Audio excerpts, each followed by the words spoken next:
Dragon is in countdown. Falcon 9 is in startup.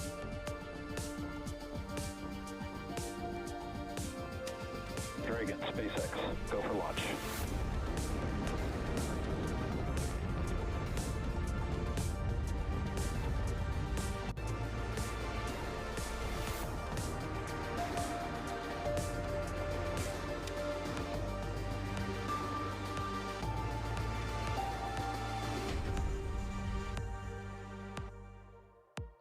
And we are back, showing you another live look of SpaceX's Falcon 9 rocket and cargo Dragon here at Pad 39A at Kennedy Space Center. Yesterday's launch was scrubbed because of weather. We're going to try again in just about 14 minutes. Thank you for waking up with us again this Sunday morning. I don't know what day it is, guys. I'm Megan Cruz with NASA Communications, live from Kennedy Space Center in Florida. Today's launch at 3:14 a.m. Eastern Time is SpaceX's 23rd cargo resupply mission for NASA to the International Space Station. We are again simulcasting this live show on NASA TV and on SpaceX's webcast. Let's bring in Andy Tran now, live from SpaceX's headquarters in Hawthorne, California. Andy, I know you're also hoping for some better weather today, and it looks like we have it. Yeah, we are definitely continuing to keep an eye on the weather. If it does cooperate, this will be the third Dragon flight to the space station this year, and also the third cargo resupply mission with our upgraded Dragon. Following a successful launch, this Dragon will be joining the Crew 2 vehicle Endeavour, currently on orbit and attached to the International Space Station. For now, let's take a closer look at the vehicles out on the pad. On screen right now is a view of Dragon, and that is a view of Falcon 9 underneath it. It is a reusable two-stage rocket designed and manufactured by SpaceX. The bottom two-thirds of the vehicle is the first stage. Its objective is to accelerate the vehicle through the Earth's atmosphere to space and then separate from the rest of the rocket. This is going to be the fourth flight for today's first stage, which actually previously supported both the Crew 1 and Crew 2 missions for NASA. We are going to be attempting to recover the first stage again with our brand new drone ship named a Shortfall of Gravitas. There it is on screen. Above the first stage is the second stage. It has a single Merlin vacuum or MVAC engine which ignites after the first stage separates. The second stage is what will carry Dragon to its intended orbit, allowing the spacecraft to eventually rendezvous with the International Space Station. And as we saw previously, Dragon is the spacecraft sitting on top of the rocket. To this day, Dragon remains the only spacecraft currently flying that's capable of transporting significant amounts of cargo to and from the Earth. So that's a little bit about our Dragon and Falcon 9 vehicles. Back to you, Megan. Thank you, Andy. And now I want to bring in Joshua Santora, also with NASA Communications. Joshua, can you walk us through yesterday's weather concerns and again, just how much better it's looking today? Yeah, Megan, as you said, it is looking so much better today. Appreciate that. And so yesterday we had a lot of concerns happening really close to launch. And as is the case with all weather concerns, it just takes time to get past them. And that's what we saw yesterday is we didn't have enough time. And so we were concerned about things that either actual natural lightning or generating lightning as we flew through the atmosphere. And so that really kind of forced us to wave off yesterday's attempt. Today, things are looking phenomenal. Take a look here. This is only a 20% chance that we would have a violation of our launch constraints, which means we are 80% go on weather. The only things we're watching are some clouds in the area and the potential for precipitation, but by and large, we're extremely optimistic, now targeting launch in about 11 minutes from now. That report coming from the Space Launch Delta 45 folks with the Space Force. Appreciate Launch Weather Officer Brian Cizik walking us through that. And then the range taking care of public health and safety as well, the land around the launch pad, the water over which we fly, the air we fly through, and the space we're headed to, doing the collision on launch avoidance assessments, and those all look clear. So we are on track for our liftoff on time at 3:49 a.m. Eastern Time. That timing is so precise because we have a single second in order to be able to rendezvous with the space station, currently traveling at 17,500 miles an hour, and we're set to rendezvous and dock tomorrow morning, Monday, at 11 a.m. Eastern Time, with our coverage beginning at about 9:30 a.m. Eastern Time. So, Megan, technically really quiet, weather looking really solid, everything is go at this moment. That's it for now, back to you. I'm loving your update, Joshua. Thanks for that. All right, T-minus 10 minutes to launch now. How about we take a look at some of the science flying to station today?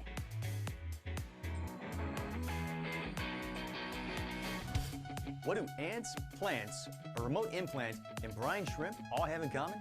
They're all part of investigations sponsored by the International Space Station, U.S. NASA, National Laboratory, launched on SpaceX's 23rd Commercial Resupply Services mission.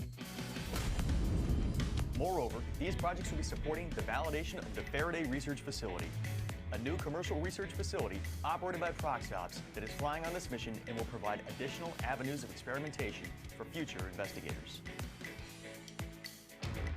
Specifically, the Girl Scouts of Citrus, in conjunction with Space Kids Global, will launch 3 different student-led investigations, all evaluating the characteristics of living organisms in low Earth orbit. One experiment will examine microgravity's effects on ant behavior. Another will look at plant growth in space, and the last will explore how brine shrimp move and behave in the low Earth orbit environment. A team of researchers from Houston Methodist Research Institute is also launching an investigation on this mission that will utilize the Faraday Research Facility. This team has a long and exciting history of space-based R&D in areas ranging from nanofluidics to drug delivery technology development, rodent research, and advanced materials. These research projects have led the team to its latest investigation that will aid in the development of a tunable drug delivery implant. The implant can be remotely controlled to release specific amounts of drug, providing individualized treatment for patients on Earth.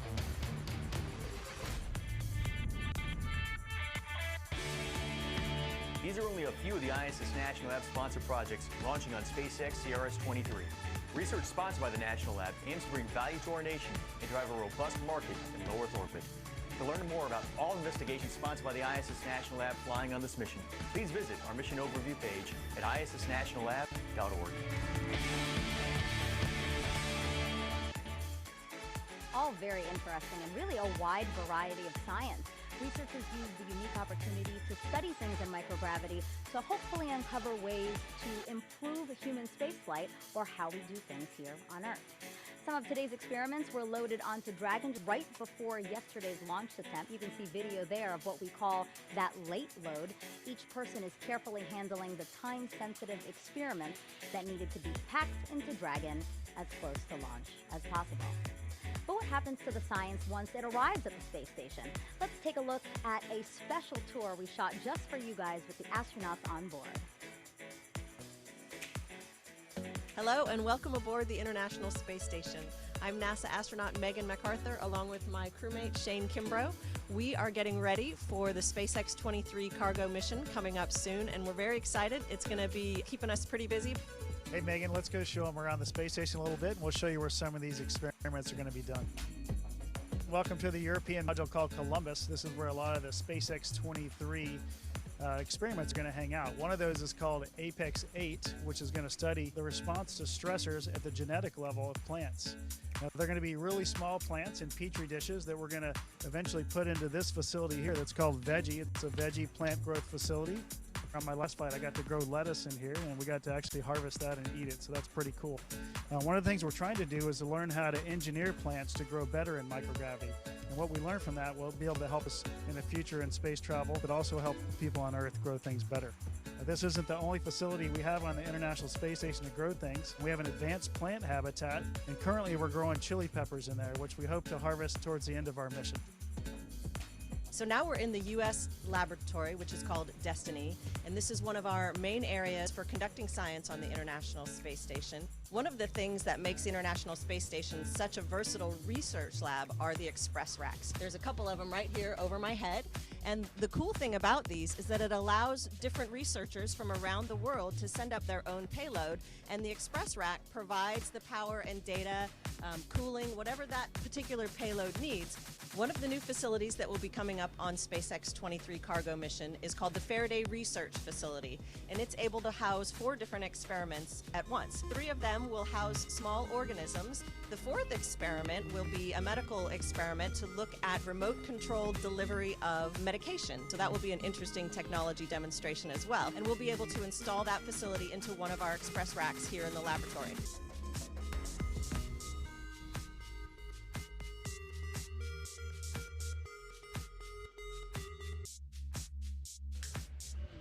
And that was NASA astronauts Megan MacArthur and Shane Kimbrough aboard the International Space Station.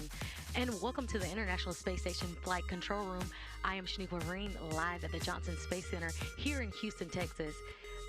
The team of flight controllers at Mission Control Houston today is being led by Flight Director Rebecca Wingfield. Teams here at Mission Control will really jump into action tonight into early Monday morning as Cargo Dragon approaches the International Space Station.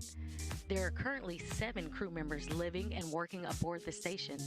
Expedition 65 consists of NASA astronauts Shane Kimbrough, Megan MacArthur, and Mark Vandehei, Roscosmos cosmonauts Pyotr Dubrov and Oleg Novitsky, Aki Hoshide of JAXA, and Thomas Pesquet of the European Space Agency. As Crew Dragon approaches the International Space Station in the morning hours on August 30th, NASA astronauts Shane Kimbrough and Megan MacArthur will be monitoring the arrival from the station's cupola. Cargo Dragon will remain attached to the International Space Station for about 1 month before being packed up with critical science and supplies and will splash down in the Atlantic Ocean or the Gulf of Mexico for that science to be analyzed back here on Earth. Everything's still a go from here in Mission Control Houston, and we're looking forward to welcoming another vehicle to the International Space Station. So for now, we'll head back out to Kennedy. Megan? Great, Shaniqua, thanks. Let's get one last status update from Andy and Joshua before the final moments of the countdown. Guys? Thanks, Megan. We are about T-minus 3.5 minutes until liftoff. The SpaceX team is working no significant issues. Right now, we are expecting the strongback to be reclining away from the rocket to its pre-launch position, about 2 degrees away from Falcon 9 in order to prepare for liftoff. That strongback is part of the transporter erector. You can see on screen right now, it's starting to recline away from Falcon 9. The transporter erector is that large truss structure next to Falcon 9. Its job is, again, to retract away from the rocket and prepare for liftoff. At this point, RP-1 fuel is completely loaded on the second stage and nearly completely loaded on the first stage. Liquid oxygen loading is currently underway on both stages and will complete around the T-minus 2-minute mark. In these last few minutes, Falcon 9 is performing final health checks on its primary communications, avionics, and propulsion systems in preparation for flight. Dragon is undergoing vehicle health checks, and we did hear the call out at T-minus 5 minutes for internal power. Switch to internal power, meaning it's living on its own, apart from ground support systems, which is great. We're also expecting right now the checkouts of the second stage thrust vector control actuators are underway. This is what we affectionately refer to as the engine wiggle test. Not very technical, but definitely kind of describes what we're talking about.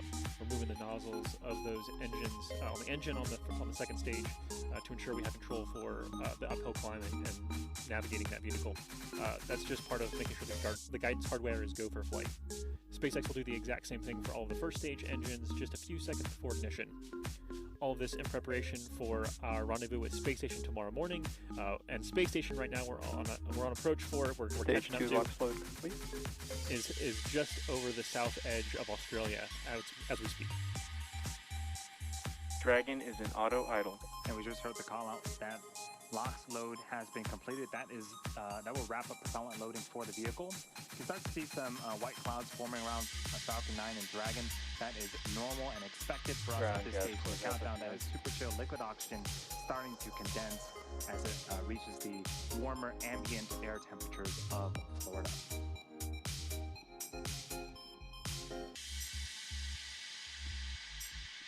Through the rest of the countdown, we're going to hear a few call-outs, but by and large, we'll just listen in here and walk through as Dragon finalizes its preparations and the team verifies we're go for launch.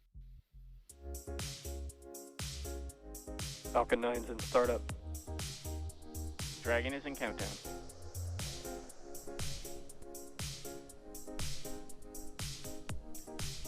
Both stages are now pressurizing for launch. Range and weather should both be good to go. Falcon 9, CRS-23, go for launch. That was the voice of the launch director verifying we are go. T-minus 30 seconds.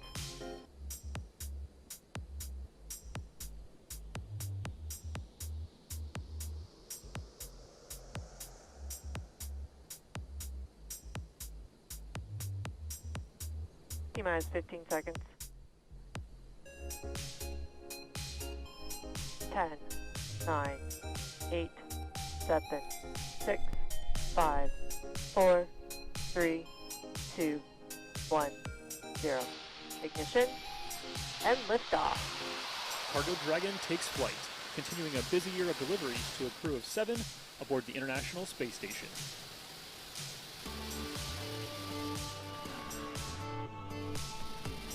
Stage 1 chamber pressure is nominal.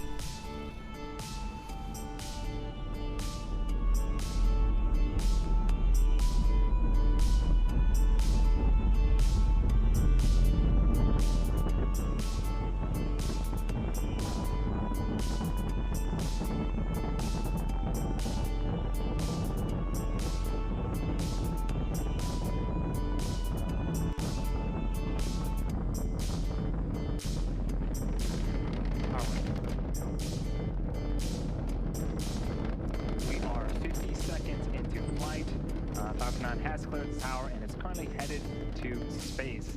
In about 15 seconds here, we're coming up on max Q. This is where the vehicle will experience the highest amount of aerodynamic pressures.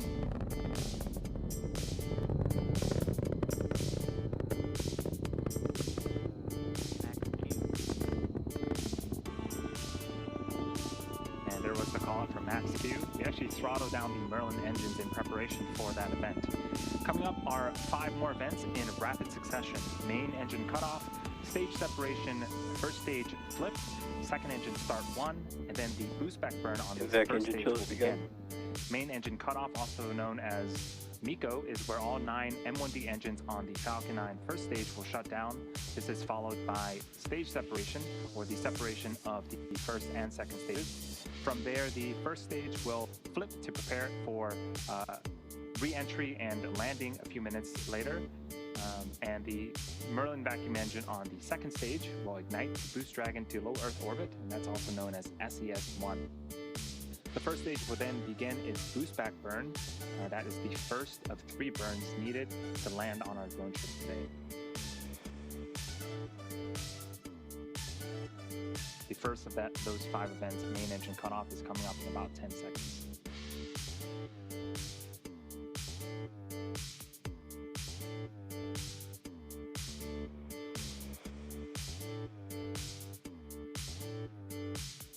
Main engine cutoff. Stage separation confirmed.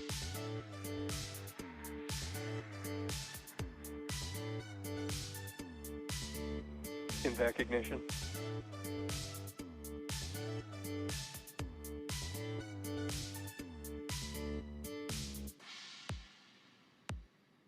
Stage 1 boost back burn startup. Okay, those were those 5 events. A lot happening on screen. Main engine cutoff, stage separation. The first stage performed a flip. Second stage on the right-hand side of the screen ignited its Merlin vacuum engine. And on the left-hand side of the screen, we're in the middle of that first stage boost back burn. Looks like we are getting some really cool views Stage 1 boost back shutdown. Contrails being produced by the first stage. And that was the call out for the successful completion of our first of 3 burns on the first stage. So if you're just joining us, you're watching a live webcast of the 23rd Commercial Resupply mission to the International Space Station for NASA. This is SpaceX's 21st mission this year, and this is the cargo configuration of our Dragon spacecraft. Acquisition of signal at Bermuda. You might be interested to know, in order to get into space, the rocket has to do more than just go up. It actually has to go sideways really, really fast. At liftoff, gravity is pulling straight down the rocket, and as we ascend, we tilt the engines. That turns the rockets horizontally. Now we're still going up, but we're also heading horizontally away from the launch pad in what we call a gravity turn. The rocket typically needs to go about 7.5 kilometers per second, or 17,500 miles per hour horizontally, in order to avoid being pulled back down to Earth and get into orbit.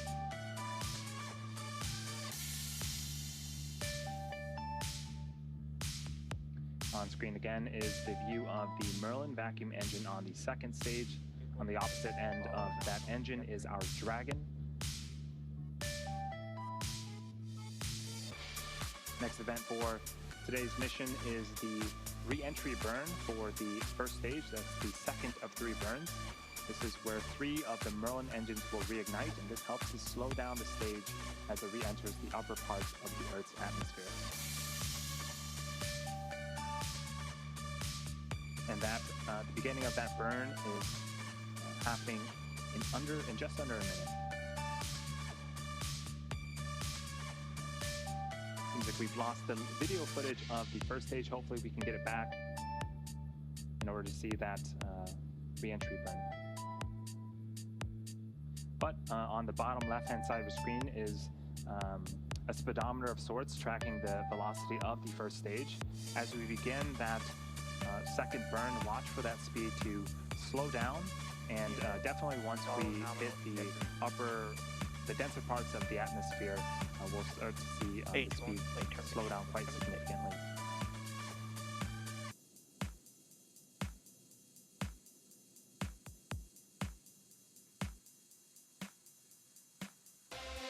Stage 1, entry burn startup.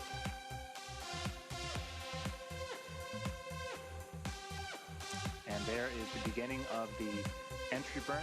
3 Merlin engines have relit and are currently slowing down. Stage 1, entry burn shutdown.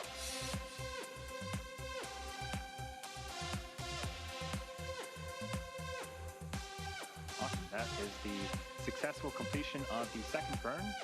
We are about 60 seconds away from landing, and the vehicle is traveling about 900 miles an hour.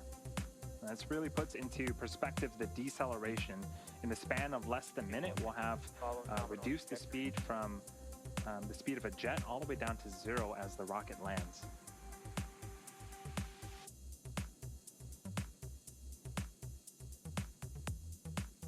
And again, this is our brand new drone ship, a Shortfall of Gravitas.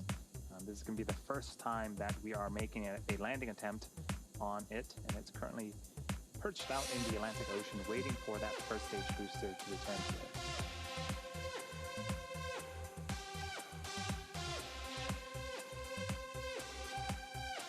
Stage 1, landing burn startup.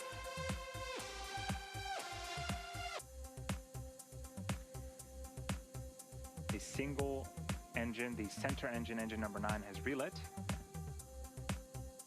in preparation for landing.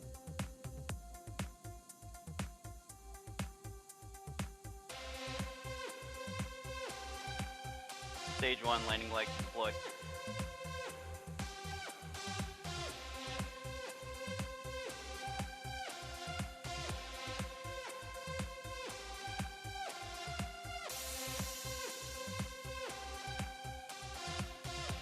Stage 1, landing confirmed.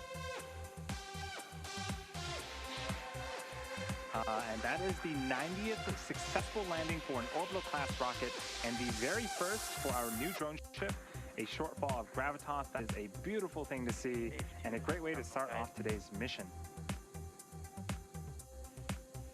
Next event coming up is for the second stage.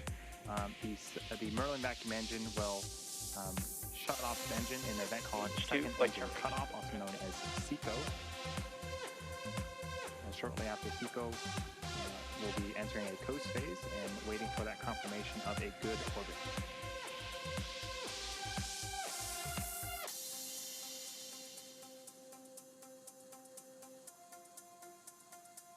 SECO.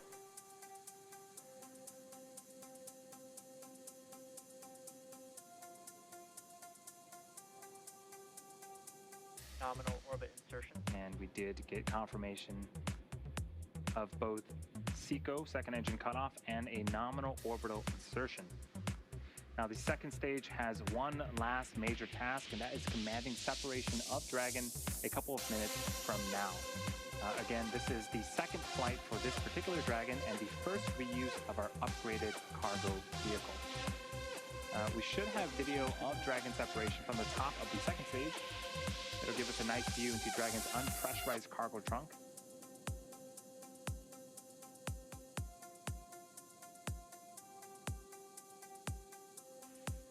And when this Dragon makes its way to the International Space Station, it will be joining the Crew 2 vehicle Endeavour, currently on orbit and attached to the International Space Station. It's going to be super cool to see 2 Dragons docked to the International Space Station once again. And again, for cargo, we will be delivering over 4,800 pounds of science, research, crew supplies, and vehicle hardware to the orbiting laboratory and its crew. This includes the brine shrimps and ants that we had talked about earlier in the broadcast. Now, the science and research being done in microgravity on the International Space Station has benefited our lives here on Earth for decades. What's really cool is that our new Cargo Dragon vehicle is also able to act as a laboratory in the advancement of this science and research. We call this capability Extend the Lab. It allows some powered payloads to remain on Dragon for experimentation during the duration of the mission. This is especially helpful when there is limited to no space on station for additional science, and it also helps cut down the amount of time the crew has to move payloads in and out of Dragon. For CRS-23, there are 3 Extend the Lab payloads launching with the mission, and once docked, a 4th, which is currently already on the space station, will be added to Dragon. So we are about a minute away from that separation from Dragon from the second stage. For now, we are enjoying some views of the second stage Merlin vacuum engine. We can talk a little bit about the upgrades that have been made to Dragon. The first is solar arrays. Typically after separation, we wait for solar arrays to unfurl from Dragon. This upgraded Dragon has been redesigned, and the solar arrays has its panels built into the trunk section itself, providing power during flight and while on board the station. Another upgrade is how we dock. Before, we needed Dragon to be berthed, which is where a robotic arm from the International Space Station reaches out and grabs Dragon and will attach it to the International Space Station. Now, Dragon can autonomously dock using a centerline camera and LiDAR, which is an acronym for light detection and ranging. And so this autonomous docking sequence is what Dragon will go through in the short future as it continues to make its way towards the International Space Station. Separation confirmed. And that is a great view of Dragon separating from the top of the second stage.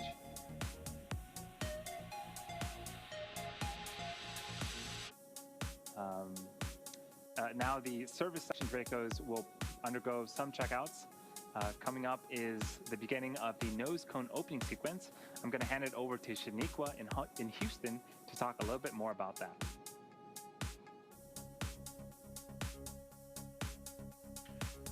Thanks, Andy. Everything is still going well back here in Houston. And Mission Control Houston, right after Dragon separated, it began a series of automatic checkouts, including some small firings of the Draco maneuvering thrusters. The next milestone is the nose cone deployed. The nose cone protects the docking hardware and rendezvous and tracking elements on top of Dragon during ascent. The nose cone deployed uncovers the 4 forward bulkhead thrusters, which Dragon will use for its major burn maneuvers to catch up with the space station. Once open, the nose cone will stay in that position until the very end of its mission, closing prior to re-entry to provide some additional protection to that same hardware during re-entry.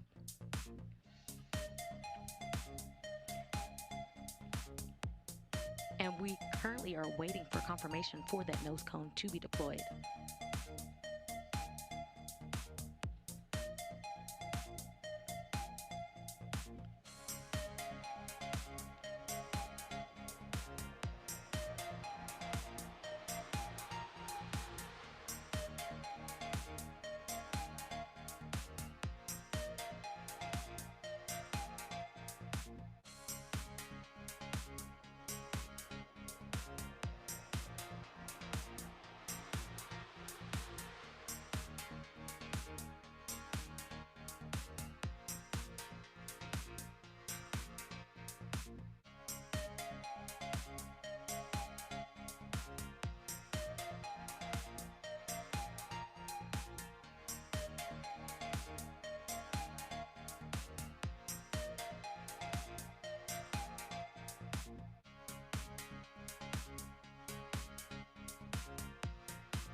And if you're just joining us, we're in Mission Control Houston currently, and we're waiting for the confirmation of nose cone deploy for Cargo Dragon.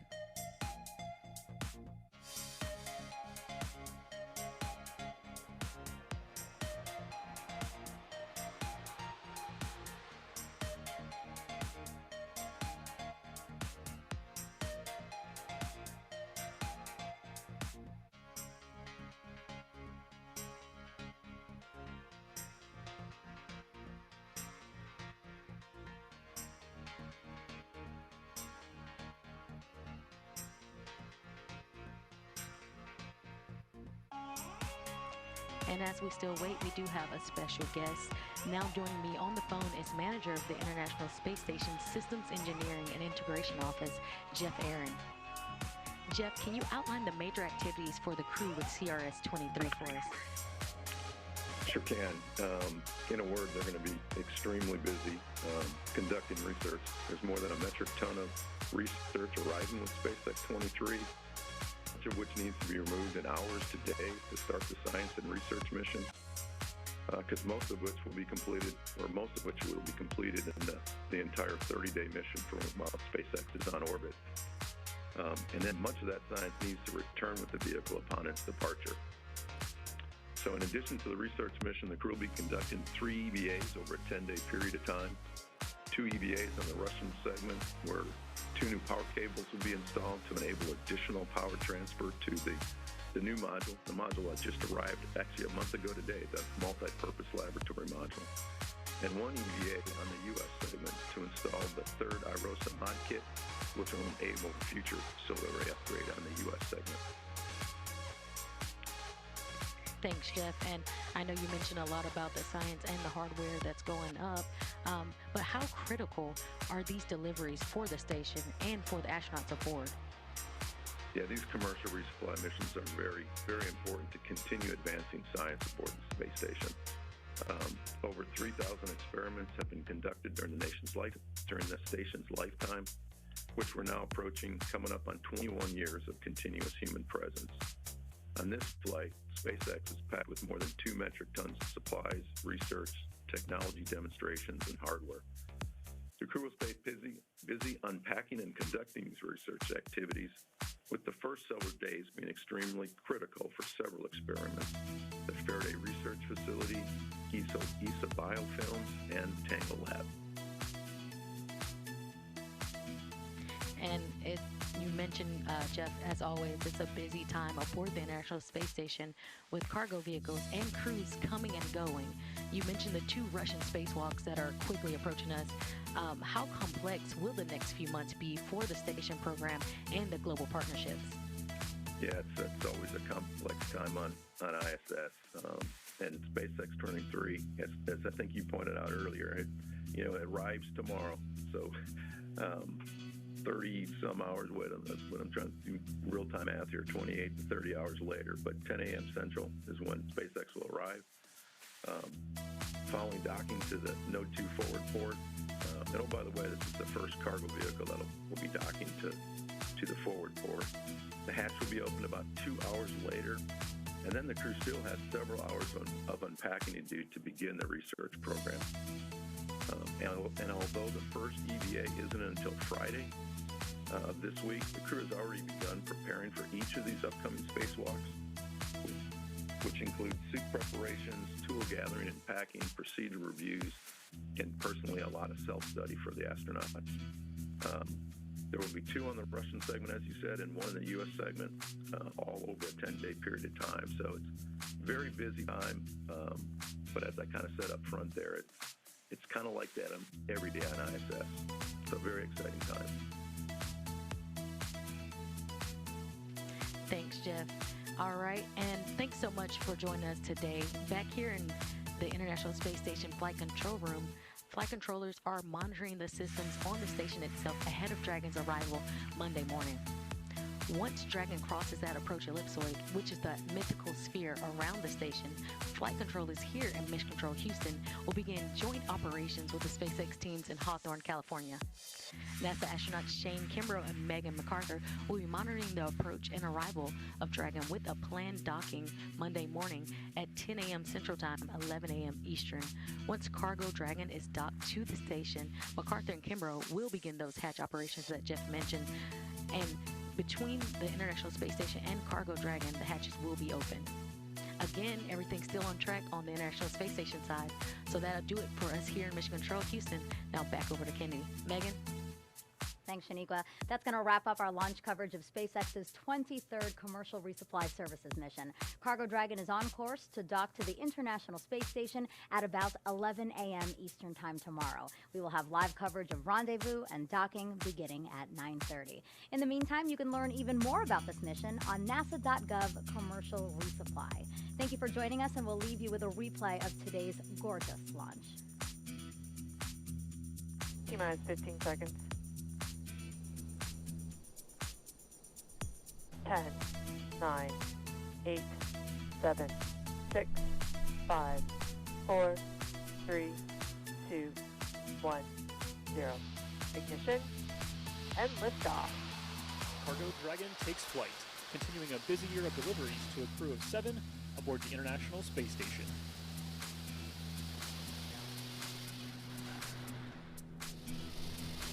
Stage 1 chamber pressure is nominal.